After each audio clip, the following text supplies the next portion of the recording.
I think the experience that probably most profoundly affected me was when CJ killed herself.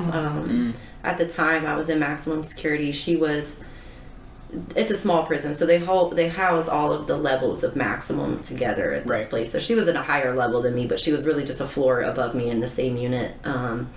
And so she was in a situation where she was literally locked down 23 hours a day. The hour that she had out, she was totally isolated and alone, and she didn't really get rec time. She literally was just like taking a shower and using the phone and going back into her cell. And she hadn't been eating for like days, and people noticed that. I mean, many of us would get in trouble like trying to go to her door to communicate with her, or like just say hi. Was she on a hunger strike? I mean, was she intentionally doing that? I'm not totally sure, right? Because like we couldn't super communicate with her, so it's difficult to wonder. She was going through some stuff with her significant other on the outside. So I think she was choosing not to eat, although who really wants to eat that food anyway?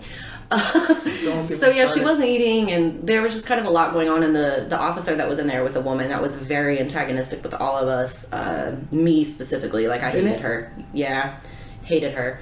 So she was kind of like extra just ignoring what was going on with CJ, whatever. And then CJ ended up hanging herself, and the way that the prison handled that, just like, I'll never forget it. One, they left her hanging there for hours and hours and hours waiting on a coroner to come and investigate. So like I could see her hanging, and that was the first time that I saw like what actually happens to a body after they've been hanging for like a long time, and the way that scarring. Really a lot of swelling. Like it's scarring on yourself. It's scarring, yeah. So I just like I can still see like how swollen her head was, like forever. And then when the warden came in, they had finally closed her door, and then the warden came in, and he had his coffee, and they opened the door, and he was just like leaning on the rail drinking his coffee, just like looking at the whole thing like so nonchalantly. You're listening to the Gab Street Podcast, Columbus, Ohio's #1 podcast for underground talent. Every week we have new conversations with interesting individuals who contribute to the Columbus economy and its lively culture. You may find just what you're looking for right in your backyard. Let's get right into it. Welcome back to another week of the #1 podcast for Columbus underground talent. We got a co-host, Mega, that we haven't had for a little while. It's been a minute, but I'm back. Hopping right back on. Back in my same spot. Dropping the hottest questions of 2019. Spicy. Flamed up. Aaron usually gives me podcast ad-libs. Can you give me a couple? Hey, yeah. All right. I'll go with that. It's lit. We have some really cool fucking guests today. Mm-hmm. I met these two at Cloud City this year, which we all love Cloud City. We've talked about Cloud City plenty on this show. This is Aimee and Kamisha. Say hello. Hi. Hello. They're here from the Returning Artists Guild, and they actually founded that shit. So, it's the title. There you go. We're just going to talk about your experiences today, what led you to create this organization, what its role is in Columbus, things like that. What are both your backgrounds, and how did they lead to where you are now? I guess I'll jump in, and Kamisha, you can maybe help me tell this story and set the stage a little bit. All right, I got you. Kamisha and I met while we were incarcerated together at Dayton Correctional Institution. And I would throw out, only for the purpose of people that are interested in politics, that we were both incarcerated for violent crimes. Most people are incarcerated for violent crimes, so just throwing that out there. So we met, and when we met, I was in the process of creating an art therapy program. And Kamisha kind of came alongside me and helped me get that program running, and we both facilitated that program. And through our friendship with Tyra Patterson, we got linked up with a filmmaker who's doing super dope shit now. Just talk about lit. Jury prize at Sundance winner Shanoya Chukwu for the film Clemency. Which we just went to Chicago for the Chicago screening of that just last month. So That was a real good It'll be time. in theaters in January, so definitely check out Clemency. That's our mentor, and she helped us create some short films while we were inside that we wrote and directed, and kind of encouraged us on our art path and encouraged our friendship. So that's how we bonded as artists that were incarcerated together. And then upon release, that's when the shit hit the fan, if we could put it like that. When the rubber meets the road, and you figure out what you're passionate about through the course of incarceration, because it does something to you as a person. But Aimee and I were both really passionate about continuing making art, whether that be paintings or writing and film, etc. And so we had the idea, basically Aimee had the idea. I just back her up on everything because she's my ride or die. No, for real. What a great dynamic. I'm gonna, you know what I'm saying? I'm gonna keep it 100 always. She had the idea to perpetuate and advocate for returning artists, and even artists that are currently incarcerated. That's what our first show, Grind Over Time, was all about, was the currently incarcerated artists that are still in there making art, just magnificent art, profound, and try to find a way for us to stay active in the community and do what we can to reach back and help the next person, especially through the process of reentry, because it is a process and it's different for everyone. Yeah. I think I would add that one of the sort of great things about prison is that you develop a sense of community while you're there, and you can have some fairly strong support systems while you're there in terms of the people that you choose to surround yourself with. And then when you're released back into the general community, you find that they actually don't want you back. And so continuing the art thing for me was another way of also just like continuing community and finding a place where we still fit in, right, and where we're wanted and supported.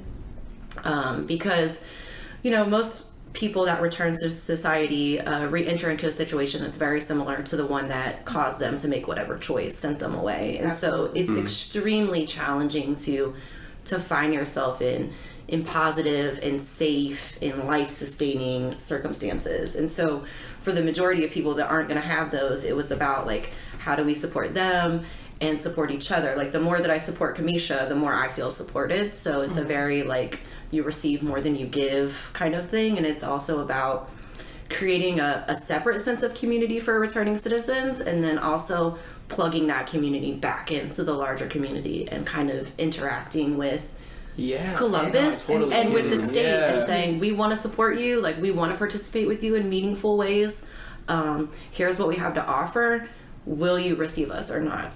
Is kind of because upon re-entry, like she said, you tend to feel a little isolated, like no one else is having your same experience, even though everyone that has been released and who is a returning citizen is having a similar experience, but you still feel isolated. I took re-entry classes while I was still in CBCF, the community-based correctional facility, and it was a re-entry class, but there was not the same sense of community amongst those individuals as I get with Aimee and other artists. It could be because they weren't artists, or it could just be because when you step into your reentry journey, you are and should be focused on yourself, but not to the point of shutting everybody else out.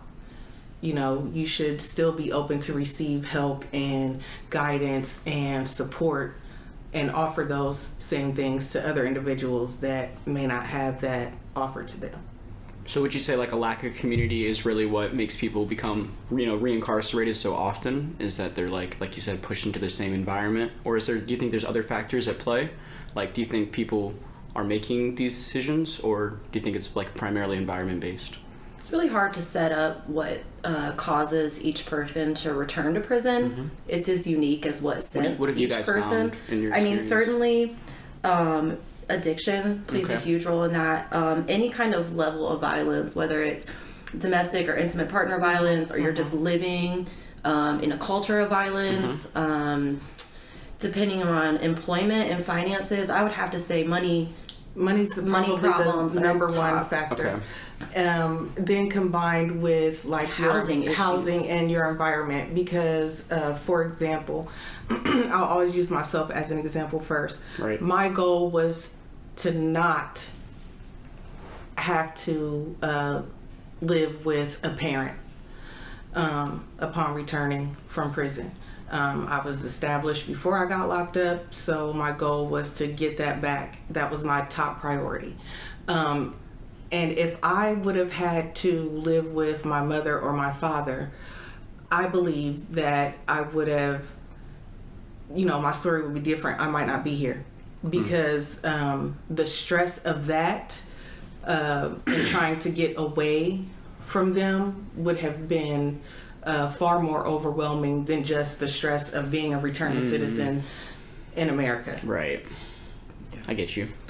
I mean, I was close, or have been close, I think, to at least catching another case a number of times, primarily because of living with my mom.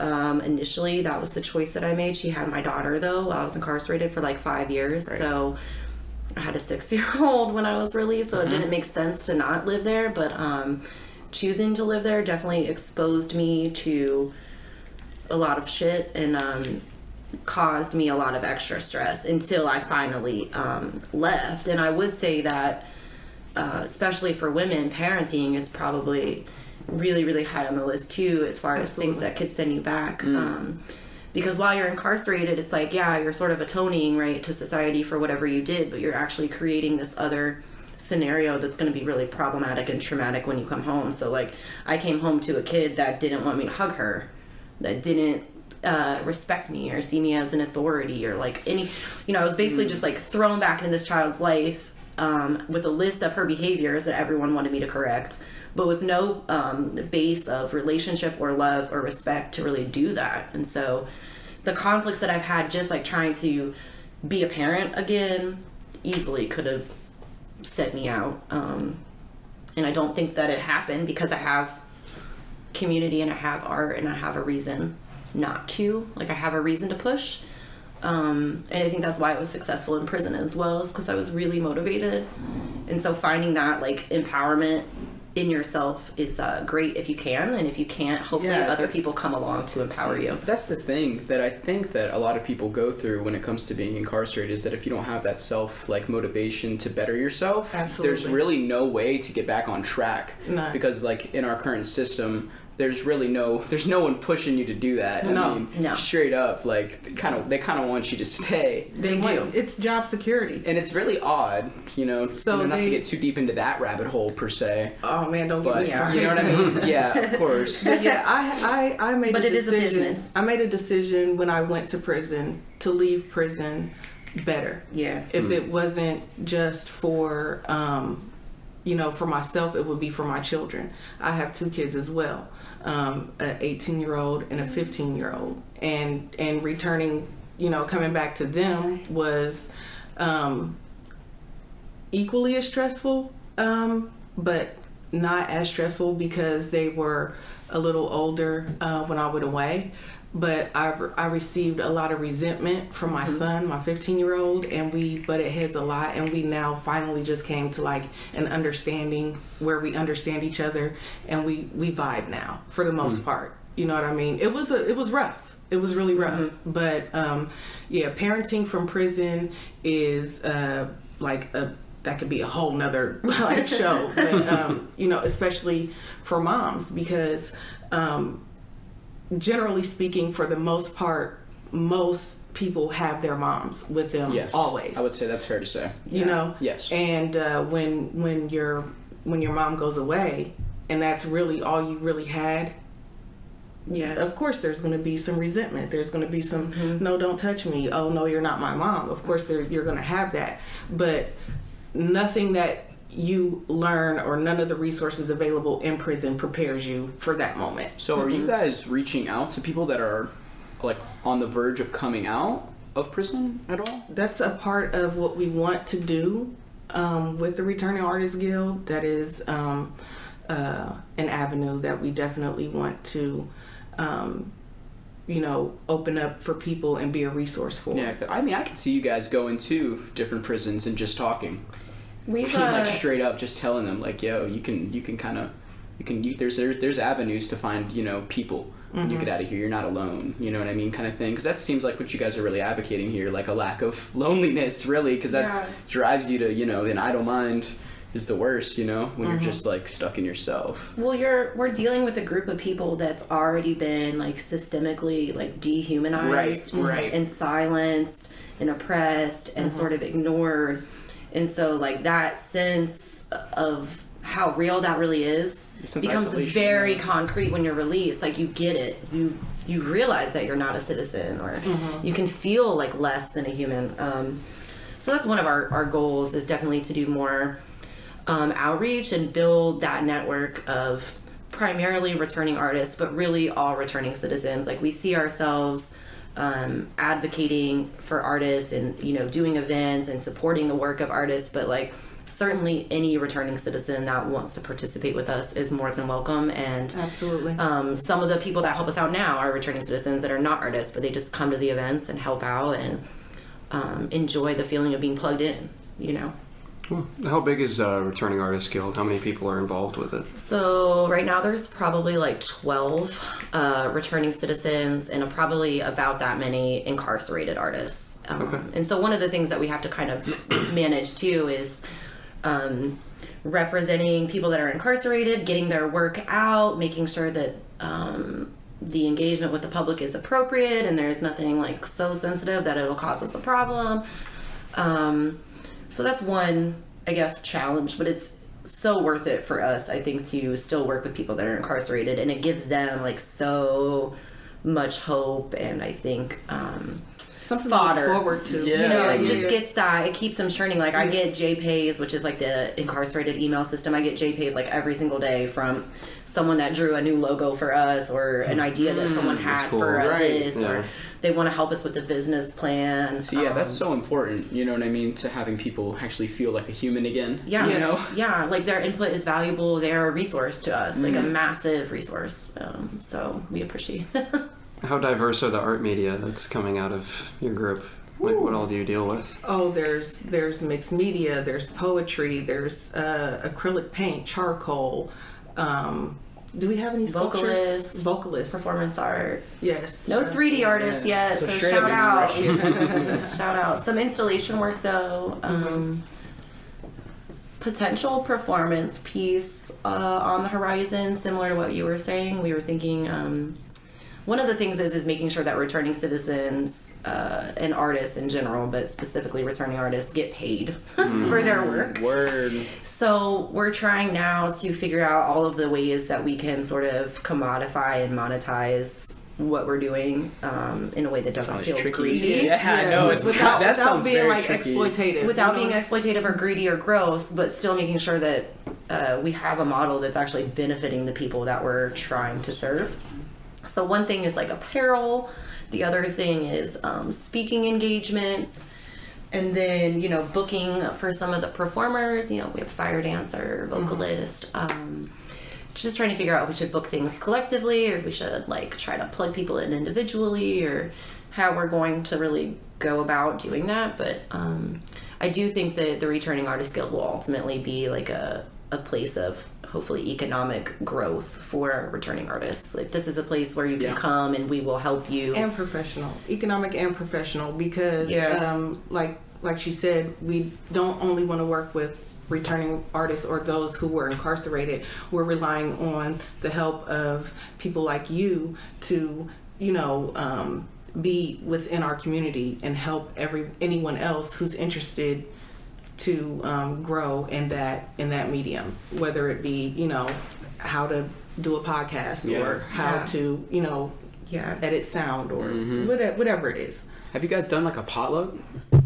We've not. Should we do a potluck? I think we should do a donation-based potluck where, like, hey, you bring some food and then, you donate whatever you can. Yeah, or maybe on like a I don't know. I think that'd be really good to get people together. Based potluck. Whatever you think. I'm just throwing the idea. You guys take the reins on that. A studio space beginning December 1st, so that is definitely that's a we got a free studio. Where at? Oh yeah. At 700 Brighton Road. It's the artist I know that house. spot. Yeah. Is it on the third floor? It's on the third floor. I know. I've been on that floor. Tell us about it. We haven't even seen it yet. Really? Is our studio cool? I don't know which studio it is, but they're all relatively small rooms. Do you know? Are you? We're gonna take over the German one, the studio that GCAC has, where they give it to Germans. Is it the? It's very weird. Do you know if it's the largest one on that floor? It might be because it has room for 2 visual artists. It says.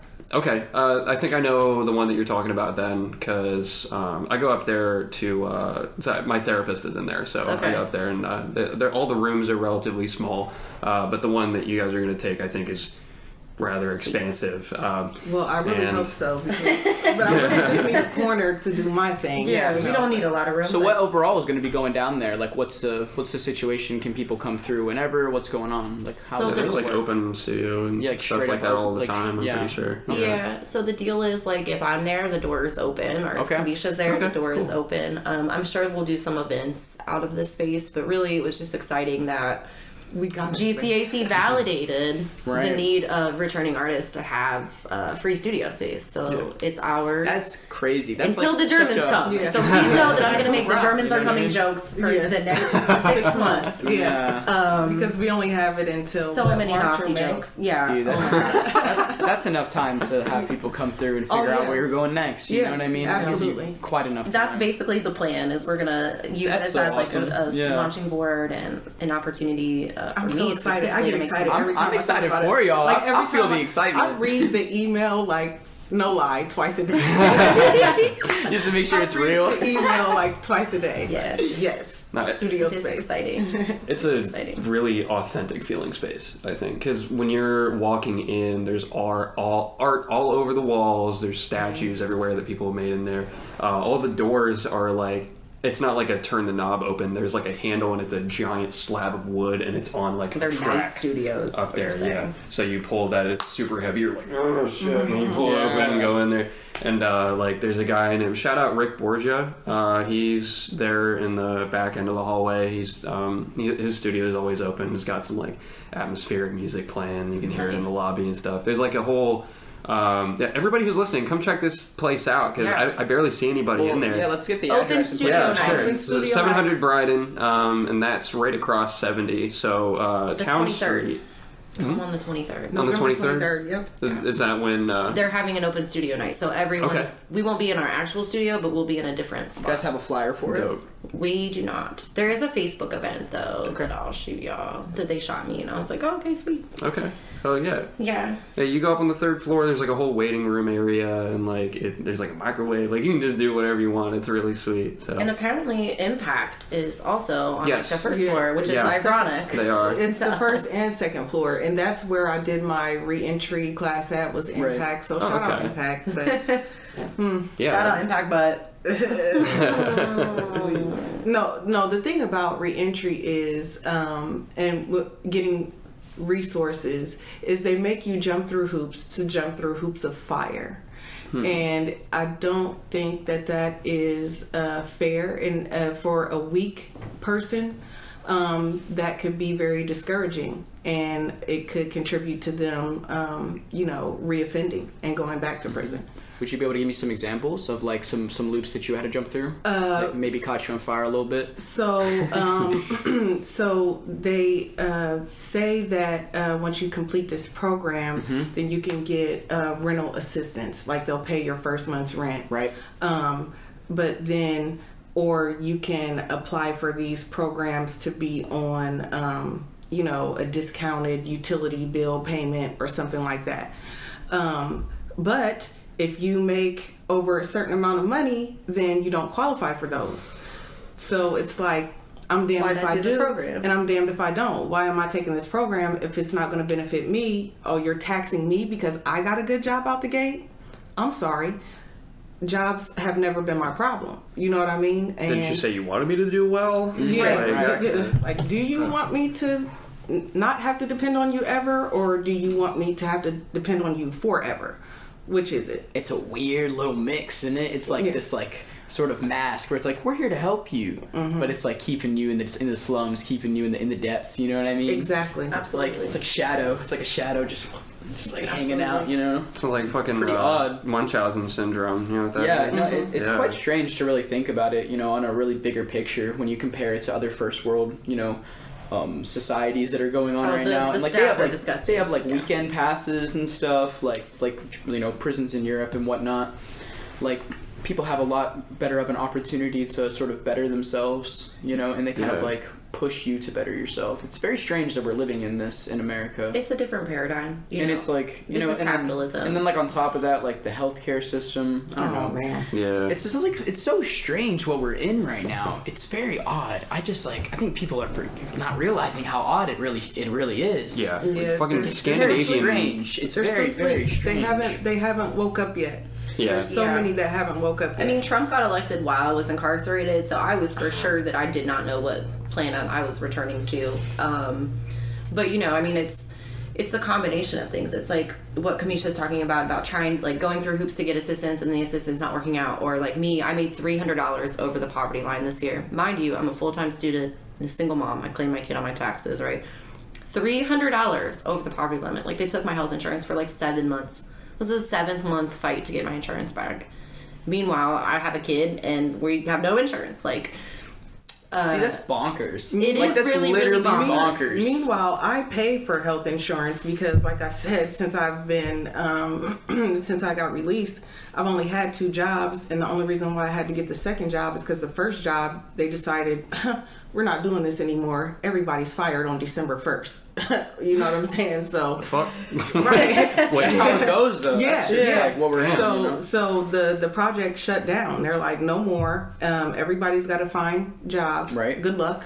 yeah. And so I was like, I'm not waiting for December 1st. Fuck y'all. I'm out. Yeah, sure You know does. what I'm saying? So I started my, I'll be in my current position a year on November 12th. Oh yeah. And, but yeah, I've been paying for insurance since then, and no assistance, no food stamps, nothing. You know what I mean?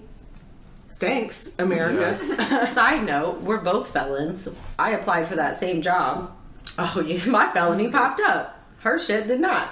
Although And- they had her address listed as a jail. Jackson. They had her So literally bizarre. previous address as a jail.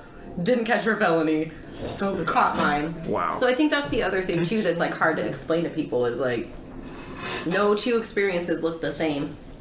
And I think that goes that speaks to the whole white privilege thing. Mm-hmm. You know, because here we have an attractive white woman who is Thank you. educated and Tell the radio how she's fucking beautiful.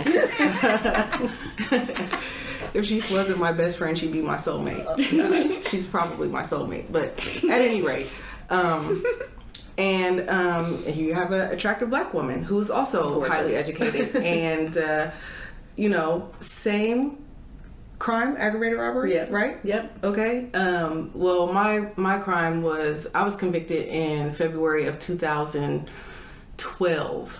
When was your conviction date? January 13. Okay, so that may have been it. So I don't know how far We back don't know they if go. the number, like, we don't know if it's a run the numbers situation or, yeah. Or if it's just like particular, like, we'll take her though, kind of Yeah. thing. Like, I don't know, it's a private company. Yeah. Kind of do whatever. Or is it? I don't know actually what Yeah, you guys yeah, are applying yeah. for. Yeah. Now that I say that. So just a call center job, just a random call center job, and it didn't have you ever been convicted of a felony on the application at all? No, I got all the way through the interview and then got the whole, like, we regret to inform you letter, like the official Nice. one. I was like, oh, damn, another one. Renata just had an interview up there, and she asked me like, "What's up with this background check?" I was like, "Okay." I was like, I don't know. I got in. Aimee did. Aimee didn't. I mean, do the math on that. They have my previous address as Jackson Pike. I don't know how they missed it, but Damn. How common is a thing like that happening right now? I would say all the time. I mean, I think every that's just time a normal. felon Yeah, tries I to know. apply for a job, you're like kind of in a weird position of wondering, when you should broach the subject, depending on how the application process works. Like, a lot of things are online, so it's like, should I submit a cover letter or a letter of explanation, which is some shit they taught us about in school that I don't even think is real. Have you ever heard of a letter of explanation? I've never heard of that. So they told us instead of cover letters, we're supposed to send prospective employers. Not instead of cover letters. That's what Howard told me. In addition to your cover letter, your resume, and support materials, also a letter of explanation. I said that I told Aimee and I told myself that, you know what, the next job I apply for, I'm going all the way to the top and I'm not going to mention it. I'm not scared anymore of the background check coming up because it hasn't so far, and I don't know if it's just, God maybe has his pinky finger on the tip of my head, but I don't know. But I'm not. I'm no longer seeing that as a barrier of me being a returning citizen. And that's just like within you, because it, like, in a weird way, it is still a barrier, you know what I mean? But you've decided to not let it, affect you negatively anymore. Yeah, exactly. You can't let it dictate your choices, but it is a reality. That's an amazing example to set for other people. That's awesome. Yeah, I respect that. I really agree. Mm-hmm. Yeah. Especially those upper echelon professional positions. Yeah. I think the higher you go in terms of type of job you're getting, the more resistance you receive. So it's like, people are scared. McDonald's will hire you, right? Like, that's what everyone says all the time, is like, they could work at McDonald's, but it's like, single mom, 2 kids can't work at McDonald's and pay her bills. So advocating always for those upper level positions. No, how do you feel about the whole, what is it called? Hot chicken takeover in North Market, specifically hires returning citizens, I'm pretty sure. I saw the owner of that do a TED Talk about that. How do you feel about that? I think that's great. More power to him for, and there's also another business here in Columbus called She Has a Name. It's a cleaning company that they give, second chances to returning citizens. That's a cool fucking name. Yeah, I really like that. Really cool. It really speaks for itself. Yeah. And so I'm all for it. If I think that returning citizens have value. Who you were before you got locked up, and who you became while you were incarcerated, and who you can be after. If no one gives you a second chance, how are you ever going to prove yourself? Or if you don't, take the initiative to, try to make something, out of yourself and your situation, then what chance do you have if there's not someone willing to give that chance? And I respect it. I think they can help bridge the gap too, because no one probably wants to work at Hot Chicken Takeover for life. Having a place that is going to hire you and can kind of give you a buffer until you move into the next position, or a good reference for the next position, I think makes a lot of sense. I'd like to see a lot more entrepreneurship resources directed at returning citizens. Because I think that's one area where it doesn't matter if you have a felony, right? If you own your own business, no one knows unless you disclose it, or you have to disclose it for whatever reason. Yeah. So entrepreneurship, I think, is a really big, open field for returning. I got into an argument with someone during one of our Antioch classes about, and she was saying something about, I can't remember who it was. And she was saying something about, I'm doing this so I can get a good job when I get out. And I'm like, you think too small, And she took offense to that. I'm like, no, you think too small. Why work for someone else when you can work for yourself? The only reason why I'm working for someone else is because I have bills to pay and I got kids to raise. You know what I'm saying? But as soon as we reach the level at the Returning Artists Guild, or these films take off and our feature film is done and everything, you think I'm going to be punching somebody's clock? Hell no. You know what I'm saying? But you think too small. You are smart enough and you have the abilities, the knowledge, the skills, and the abilities to create this thing, whatever it is. And you can do that. No one can stop you from doing that. I think we're all kind of raised in this sort of society to believe that we have to kind of work for someone else. I mean, I watched my parents work for someone else my whole life. Absolutely. Both of them, consistently. always trying to like make ends meet, you know, working as many jobs as they can, you know. It's just weird. I don't know, because it's unstable to work for yourself, you know. It's scary. A lot of risk taking. Yeah. A lot of people are scared, you know, and you don't really blame them. I mean, we're born scared. I mean, like, our senses are for fear, like, to get out of danger. That's why we cry that's immediately. Why we hear. That's why we look. That's why we feel. Then, you know.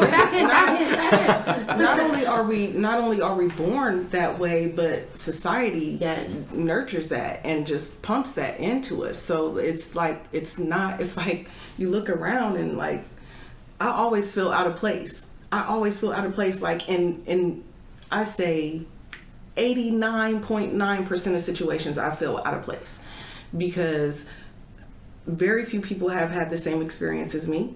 No one has my same paradigm, my same mindset. Right. And sometimes it gets a little weird. My fucking anxiety is through the roof.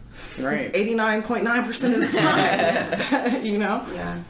So you two mentioned a feature-length film, and I want to get into that whole thing after we take a quick break. Okay. Y'all are going to hear a message from your favorite co-host, Zay Crypto, real quick.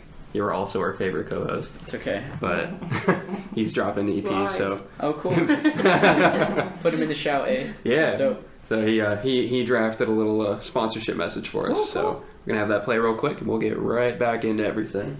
Hey guys, this is Zay Crypto, here to tell you about my debut project, Liftoff, dropping December 1st. This is the culmination of the past 3 years of my life put into music. It's a short EP, but it's my first time writing to my own instrumentals. My production skills have improved immensely this year, and this is just a taste of what's to come. In this project, I tried to display my versatility and express my innermost thoughts and feelings. I also want you to get a better sense of who I am as a person. Music has been such a huge influence in my life and has given me purpose when I had none. I want to create music that gives people strength, and I'm hoping that you'll find something in my music that makes you feel less alone. I have a very eclectic taste in my music, so it's hard for me to pin down what my style is. However, if you like hip-hop, rock, or experimental music, then this EP is for you. Look for Liftoff on Spotify, Apple Music, SoundCloud, and all other major streaming platforms on December 1st. Thank you for your time. Now back to the show. We're back. We're back. We are back. We are in the place to be. In the flesh. Yes. Hopefully you enjoyed Zay's message there. Recorded it all himself. I know I did. Check Very that proud. out. I'll play it for you afterward if you're interested. They just shot me through. I wanted to ask y'all about this feature film that you mentioned a minute ago, just before we went to break. Okay. So we have our shorts that are done and completed that we're screening. Are those the ones you sent over? Yes. To me? Okay. And then Kamisha has a short that she's in pre-production on.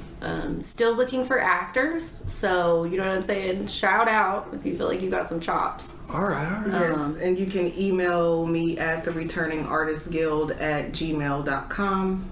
So we're easy to find. What are the titles of these?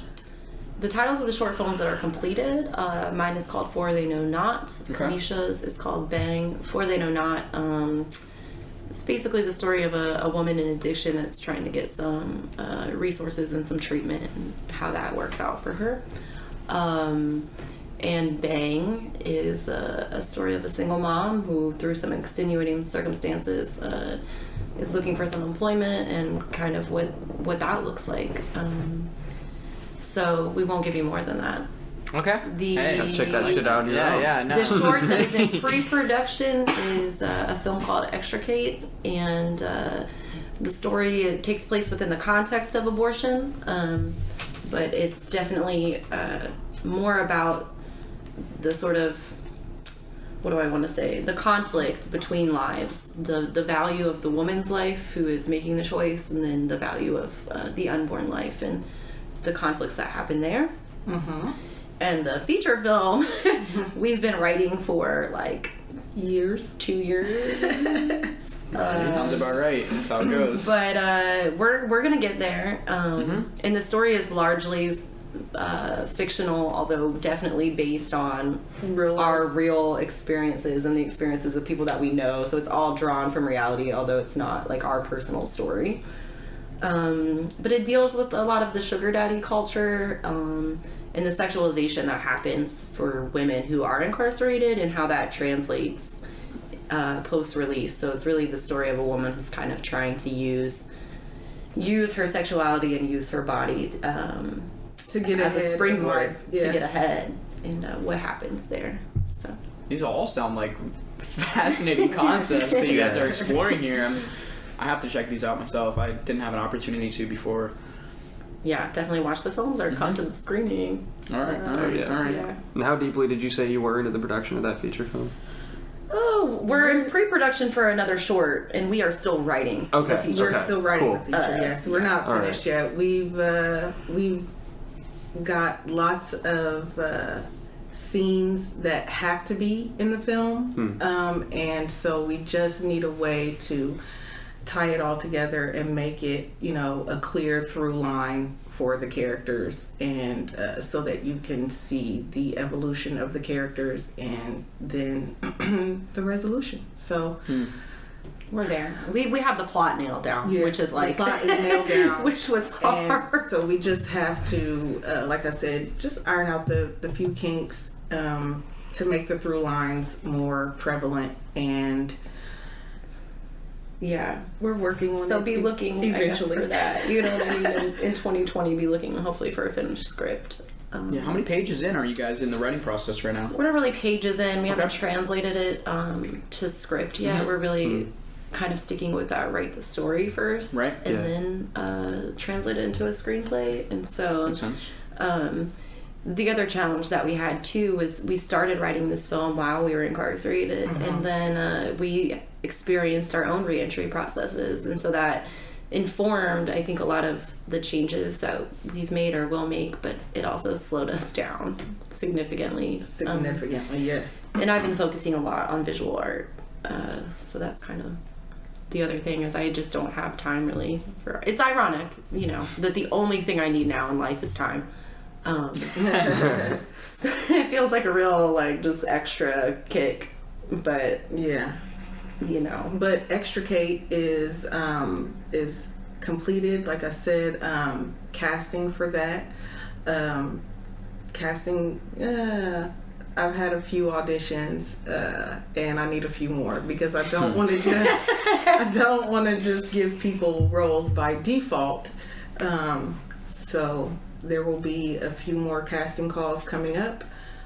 Still need to lock in a location. I've got a DP on board who has what it takes to do it the way it needs to be done, because I will not accept anything less than my first short film, so it's not going to be below that level. And so casting.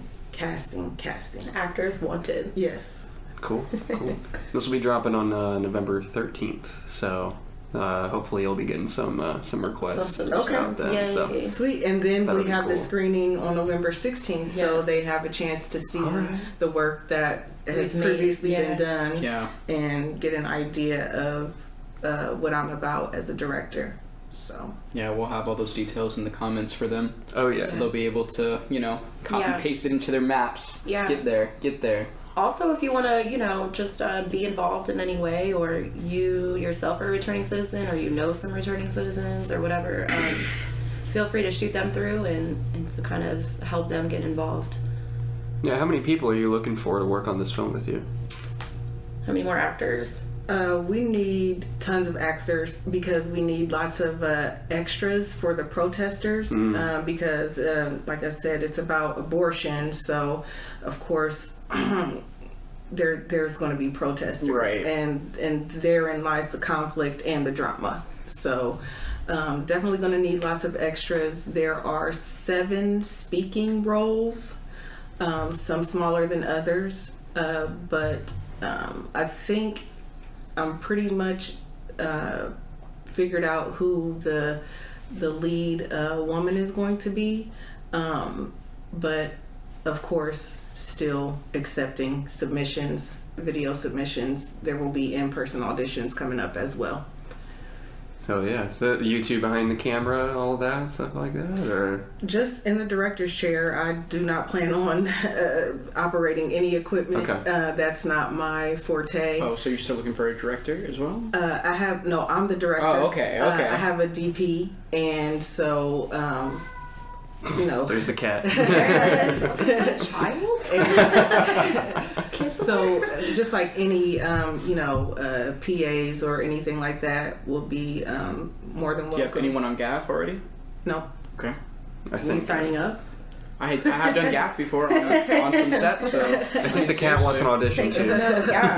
we'll have to talk after. Actually, Cats welcome, dogs welcome. People that need community service hours welcome. Whatever it is, we'll take your labor power. Oh yeah.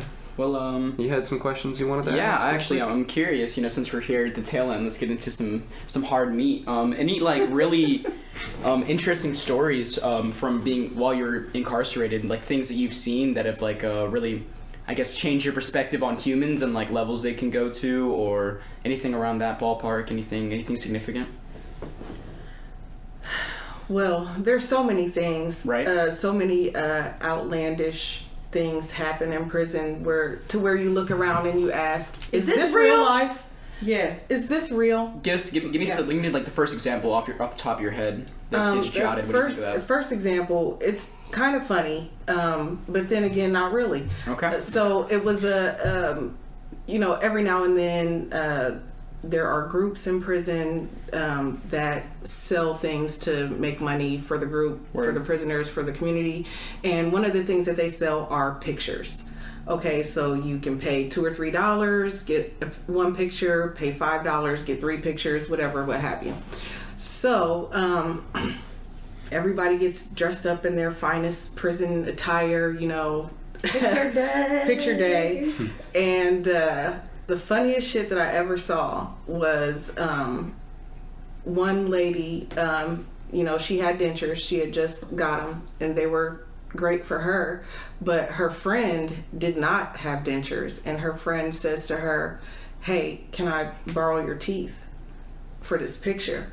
And she took those teeth out of her mouth, and she gave them to her friend so she could take her. Man, they're homies. That's fan level shit. That's like... I feel queasy about sharing a fucking toothbrush. Yeah, I wouldn't share. But I should have did that. I did that. Oh my god. But it was fucking hilarious. That makes you question. You're like, oh fuck. It was fucking hilarious to watch this lady, and I'm watching from afar, this lady take her dentures out of her mouth and give them to her friend so that she could take her picture with her friend's dentures. Girl, if I ever become totally toothless and you don't pass me your dentures, I got you. I got you. Wow. But start a line of designer dentures. For this fashion scene. I really do want some gold teeth, though. Side note. Anything else? Anything from you? Anything? Man, I mean, I've seen like what? A lot. The things that make you feel the worst are usually small, sort of insignificant things that are kind of hard for other people to understand. But maybe the most violent thing I saw was a girl get slashed with a can lid. What's the situation that arose from that? Domestic violence. Okay. There's a lot of domestic violence in women's prisons. Yeah, 98% of the fights are going to be between girlfriends. Yeah. And I think women are, I'm probably going to get flamed for saying this, but more emotional by nature and more relationship oriented. And then it's pretty safe to say. In an environment like that, women just are so naturally gravitate towards relationships, whether it's a friendship or if it's intimate in nature, it doesn't really matter, but people really kind of latch on. I think we're an example of that in a way. But yeah, so if it's a girlfriend scenario, the domestic violence thing creeps in really fast because you're already in that kind of heightened environment. Right. And the reasons for relationships are so varied. A lot of it is financial in nature. So that causes problems. I think the experience that probably most profoundly affected me was when CJ killed herself. At the time, I was in maximum security. It's a small prison, so they house all of the levels of maximum together at this place. So she was at a higher level than me, but she was really just a floor above me in the same unit. And so she was in a situation where she was literally locked down 23 hours a day. The hour that she had out, she was totally isolated and alone, and she didn't really get rec time. She literally was just like taking a shower and using the phone and going back into her cell. And she hadn't been eating for like days, and people noticed that. I mean, many of us would get in trouble like trying to go to her door to communicate with her, or like just say hi. Was she on a hunger strike? I mean, was she intentionally doing that? I'm not totally sure, right? Because like we couldn't super communicate with her, yeah, so it's difficult hard. to wonder. She was going through some stuff with her significant other on the outside. So I think she was choosing not to eat. Although, who really wants to eat that food anyway? So yeah, she wasn't eating, and there was just kind of a lot going on. And the officer that was in there was a woman that was very antagonistic with all of us, me specifically. Like I hated her. Yeah, hated her. So she was kind of like extra, just ignoring what was going on with CJ, whatever. And then CJ ended up hanging herself, and the way that the prison handled that, just like, I'll never forget it. One, they left her hanging there for hours and hours and hours, waiting on a coroner to come and investigate. So like I could see her hanging, and that was the first time that I saw like what actually happens to a body after they've been hanging for like a long time, and the way that scarring. Really a lot of swelling. Like it's scarring on yourself. It's scarring, yeah. So I just like, I can still see like how swollen her head was, like forever. And then when the warden came in, they had finally closed the door, and then the warden came in, and he had his coffee, and they opened the door, and he was just like leaning on the rail drinking his coffee, just like looking at the whole thing like so nonchalantly, like it wasn't shit, you know. Meanwhile, we're all locked down during this time, so if you needed a shower, or you had somewhere to go that day, or you wanted to do anything, like that's dead. If you had a visit or a phone call to make, over. So everyone's already stressed out anyway, because now we're totally trapped in our cages, and we're having to watch this thing. And you know, they dropped her when they cut her down. They had difficulty getting her like on the stretcher and down the stairs on the stretcher, and it was just like a very just took forever, and it was really, really graphic, and it changed for me really drastically, like my understanding of the nature of incarceration, because like while I had gotten to some really like lows, and a lot of like super pain, like the idea that this is a place that will take you somewhere that like you would rather die than finish your time. Like she was not a lifer, she was going to leave.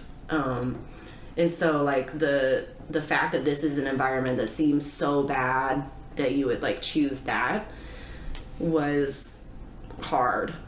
It's like still hard to think about it. It's like you were there too. Yeah, and like, and she had a family and people that loved her and supported her, and people that would have noticed if she wasn't eating or if she was like in tremendous pain. And it just makes me wonder if she would have had access to like other human beings, what would have happened differently there. And two, their response to that situation was not terrible, empathetic. It was very like, well, what do we need to take away from them? Should we just lock them all down forever now? Like, it was just very punitive. It was like it was our fault that CJ did that. And now you can't have your bed this way. Everyone has to change their room like this so that doesn't happen again. And it was very, and then I wasn't in M Unit when that happened, but Jasmine tried to hang herself from the third range, and she wrapped a belt around her neck and literally jumped off the third range. And but you know, the COs got to her before, you know, she could do any real damage to herself. But that was hard for me, because Jasmine was my friend, and she was like bullied. Even in prison, there are socioeconomic statuses even in prison. So like you have people that only shop state pay, which is like $18 a month, and they have to decide, do they need to buy feminine hygiene products and soap and toothpaste, or are they going to buy coffee and snacks, because you know, the food you get at the chow hall is deplorable. And then you have people that maybe get money from their family and they can shop and they can, spend $100 a week or, $50 a week, right? Versus $18 a month. So there are socioeconomic statuses even in prison. But Jasmine was a girl that was, I don't want to call her slow, but she definitely had some mental challenges. Very smart, but just a little, different. She was just a little different, but people would pick on her. Like Asperger's or something? Maybe something like that. Maybe something like Asperger's. Mild autism or something. She wasn't dumb. Like socially disconnected? Yeah. A little. Yeah. If I call that Asperger's, then probably. Yeah. Mm-hmm. So she, she was fed up with, people picking on her, and she thought that she would be able to end it by, tying that belt around her neck and jumping off the third range. And it was sad. So once again, we're locked down, but just like prison is just so, it's so random and so arbitrary and so, tautological, it's like one day everybody goes this way to chow. The route is, you go up here and the chow hall is right there. And so you pass the mailbox and then they moved the mailbox and then they said, oh, today no one can go this way to chow. Everybody has to go all the way around that way. And then it's like, tuck in your shirt. No, it's okay. You don't have to tuck in your shirt. Like at noon, everything's normal. At 4 p.m., everything's different. There's a new rule. Yeah. Yeah. It's systemic, it's oppression, and it's control, and they definitely do a lot of things just to like screw with people and maintain that sort of presence always of control. Reinforcing, like you're lower, you're not enough, or like your opinion here doesn't matter, or like no one wants to, we don't give a shit like what's going on with you. And I think that's why we probably gravitated towards the arts so much, because there was like, this was an opportunity for us to have some autonomy and a little bit of freedom, authentic selves, to make things and to create and to exist outside of what the institution would offer us. And I think the biggest thing that helped me to understand, because like I am an observer, like my Enneagram, I'm a 5, I'm an observer. Right, so I watch everybody, everything, always. I'm a people watcher. I still do it to this day. But I took a class. I participated in every group, every class, every positive thing that was offered. I did it. And one of the instructors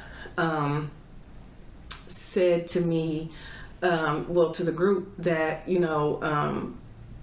have to go beyond that person that's doing this attention-seeking behavior, and you have to ask yourself what happened to that person to make them that way. It's not what's wrong with you, it's what happened to you. Yeah. Like, what was it that changed you, what, in your upbringing, in your experiences in life? Is it just your choices that have led you keep choosing this path over and over? Yeah, but there was something significant that happened to a person who does the attention-seeking behavior, like always loud, always rambunctious, right, always trying to pick a fight, always trying to go against the grain, or whatever that attention-seeking behavior is. So that really taught me to look at people differently, humans differently. Even now, when I see people who behave in a certain way, I think to myself, what happened to this person to make them that way? I even have to ask it of myself in my dealings with individuals, men, you know what I'm saying, etc. What was it that happened to me that caused me to behave this way? And that's self-awareness in a nutshell. You know what I mean? Yeah. Analyzing your own actions and questioning like what brought me here. Yeah. Like am I like replicating something that I've seen before? Is this like something from my parents? Is this something that I picked up from a significant other in my past? Yeah. Is it just like a mentality rooted in me from my environment? Right. It's like it's I don't know. It's really interesting because you don't. To touch back on like being incarcerated, when you're in that setting, there's really no place to grow in that fashion because you're on high defense, always on high defense, can't take a step back. You know, I don't really understand really what it's like to be there fully. I mean, I was locked up for like 5 days in JDC, but like that's like a juvenile detention center. That's like nothing, you know, in comparison. Still an experience. That level of isolation is definitely real for a bit. You know, they definitely keep you just like alone. Just nothing. Well, for women, they pair us with another woman, and your bunkie could be the weirdest fucking person on the planet, and they don't give a shit. You know what I mean? I had a bunkie that was so fucking weird. Every morning. Oh man, please tell the story. Yeah. Which one? Because I've got bunkie stories. This is a good one. So I'll never forget this as long as I live, because this was around the time that Kamisha and I were like really becoming like thick as thieves. When I came outside and was like, this she bitch came left outside. a fucking turd in the toilet. Where was the toilet paper? She said there's a turd in the toilet. There's also urine in the toilet. I was like, ooh, gross. Like, your bunkie is gross. She doesn't flush. She's like, no. That's not it. There was no toilet paper. There was no fucking toilet paper in the toilet. Now, I'm not a clean freak. Okay, I'm not. But I had access to bleach, and I had a nice room. My floor was painted, and I had, you know, I stayed in some of the nicer cells in the institution. Okay, and I had this bunkie who I said that she had bum hands, and hands. I'd get it already. You remember the bum bump? You remember the bump? Kevin Hart when he talked about the bum bump. Anyways, so she had bum hands. So like, grab the glasses. So like, hold them. Hold the glasses out to me. So say Aimee is my bunkie with the bum hands. Right. So if she's trying to offer me something, glasses? I'm like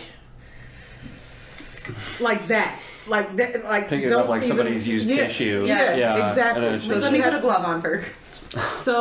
So I had just cleaned my room, and you know, went and got my shower and came back, and my bunkie had got off work while I was in the shower, I guess, came in and left out and went to the yard. And when I came back, there was a turd and piss in the toilet and no fucking toilet paper. And I'm like, Diamond is another episode. We're going to do a whole thing about Diamond.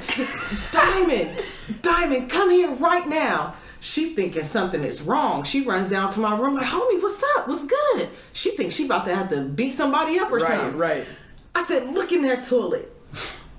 She was like, what the fuck is that? A turd and piss and no toilet paper. How do you? Why do you? Where do you? But then I realized not everybody was raised. Some people just grew up. Damn, that's fucking... Yeah. Okay, that's not everybody was raised. Some people just grew up, and I feel sorry for those people. But I was really perplexed at why this lady was out on the yard, and she left a fucking loaf in the toilet, and there was no toilet paper. I was like, maybe she went straight to the shower. Like, I tried to like find some justification. No, there's right there on the yard. There she is, walking around. There's no excuse. Yeah. And then I had another bunkie who in the morning, so like I have a set schedule, like my body does what it does in the morning. And so my bunkie would like literally sit on the bed and watch me take a shit every morning. I'm like, could you like at least go like look the other way? Go to the window. I mean, there's no privacy in prison, none whatsoever. Like you arrange shit. Most people can you're gonna go out there. I'm gonna take a shit. We're gonna let this air out. Yeah, it's pretty straightforward. Hey, clear out. I got shit. But not her. Oh no. That's like a red flag for most people in prison, isn't it? Like, oh, you're sus as fuck. Yeah. Like, get the fuck away from me. Yeah. And she was a weird one anyway. Like, I don't like. Do you know what she was incarcerated for? I was just about to say. Oh, word. Her and her old man were accused of dressing up like clowns and kidnapping kids and sexually molesting them.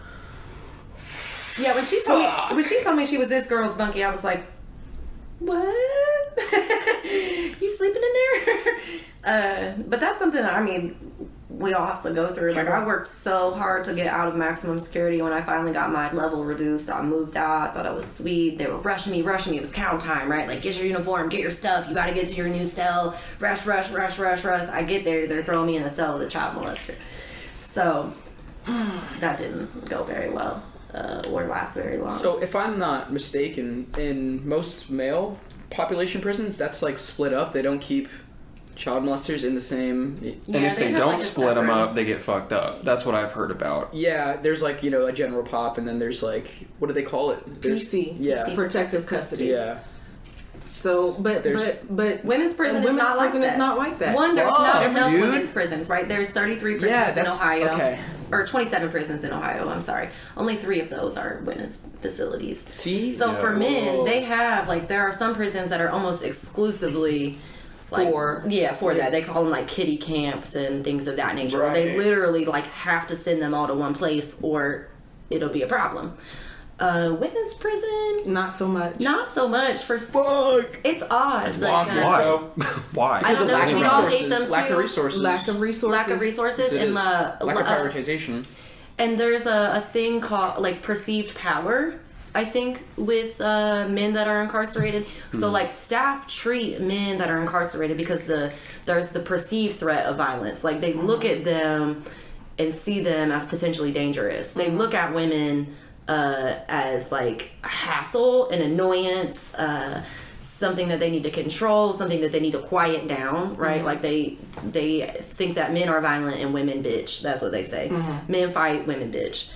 And there is some truth to that. But I think that women don't really like align along that same like power structure as men do. Like there's not really like a group of aggressive or violent women that are running the facility. No, because they run it differently because they're master manipulators. Yeah.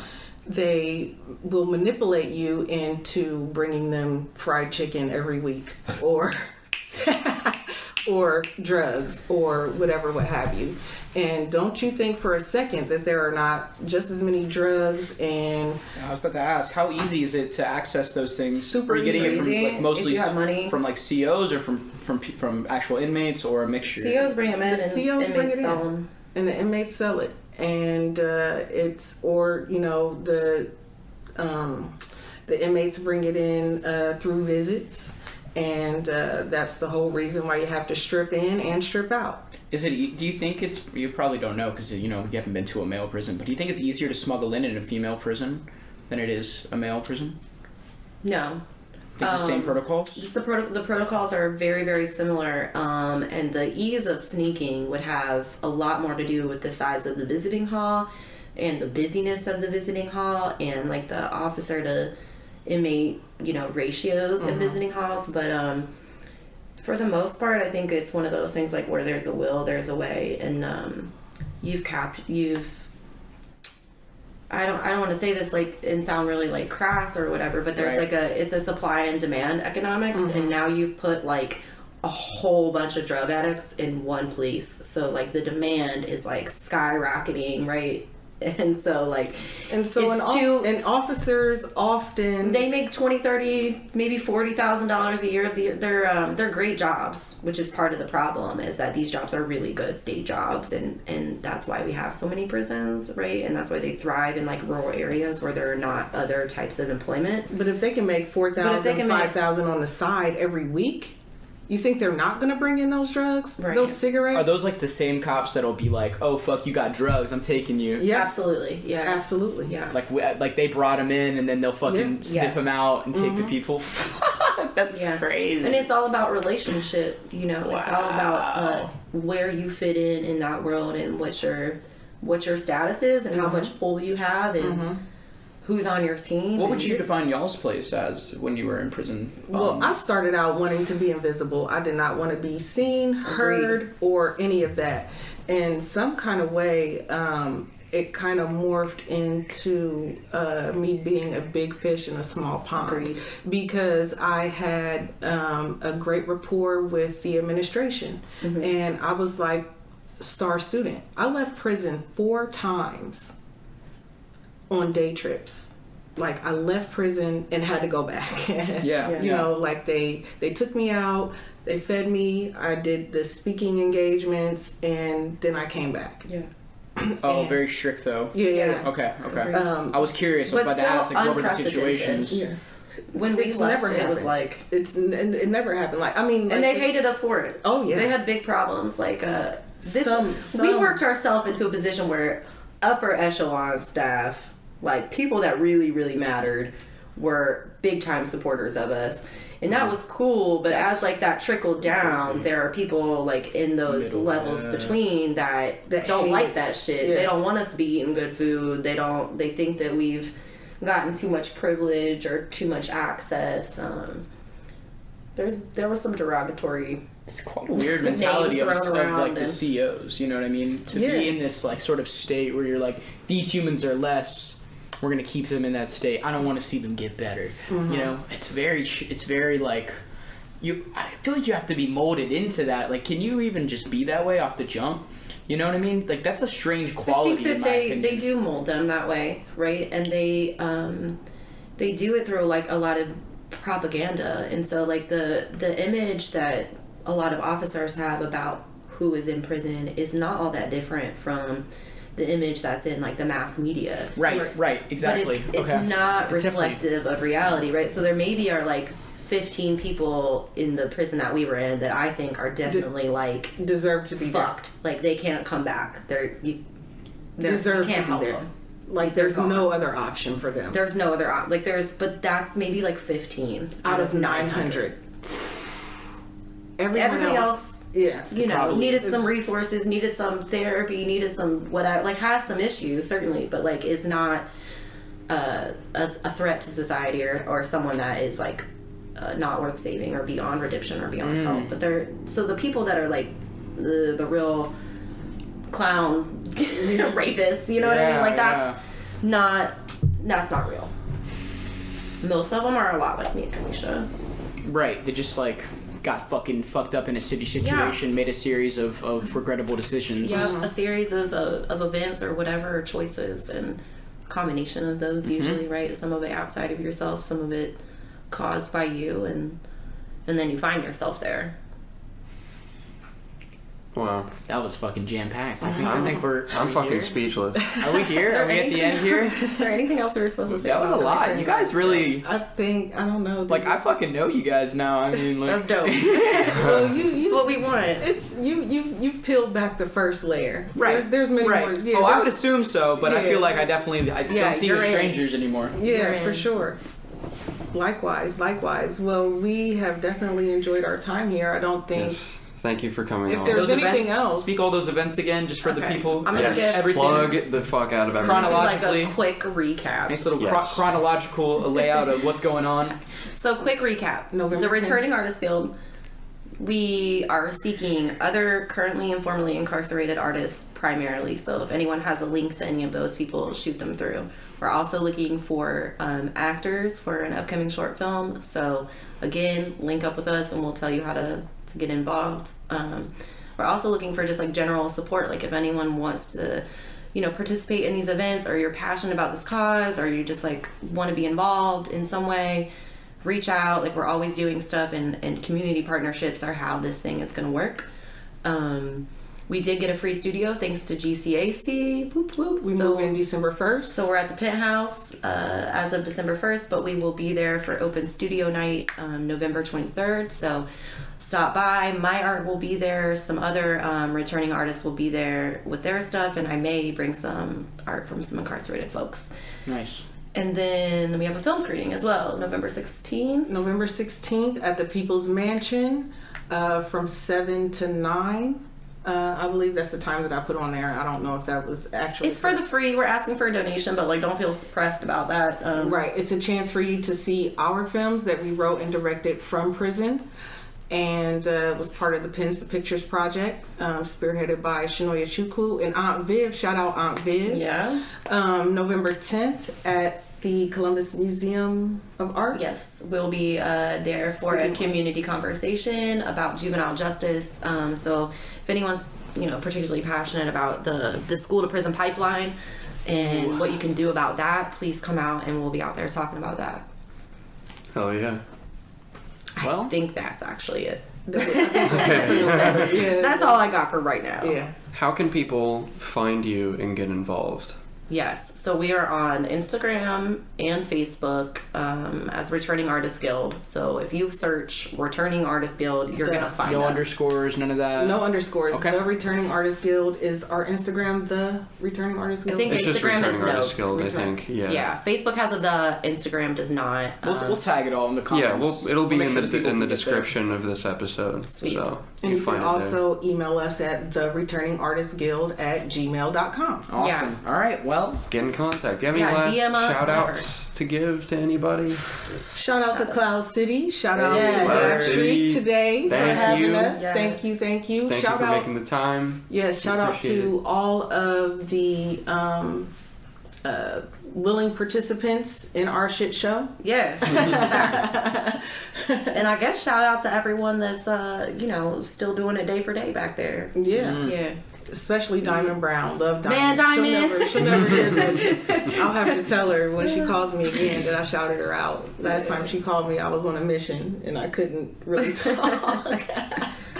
Yeah, All right. Well, thanks again. I Yes, really appreciate you thank you guys' for having time. us. It was very insightful. I have more questions for the future, that's for sure. sweet.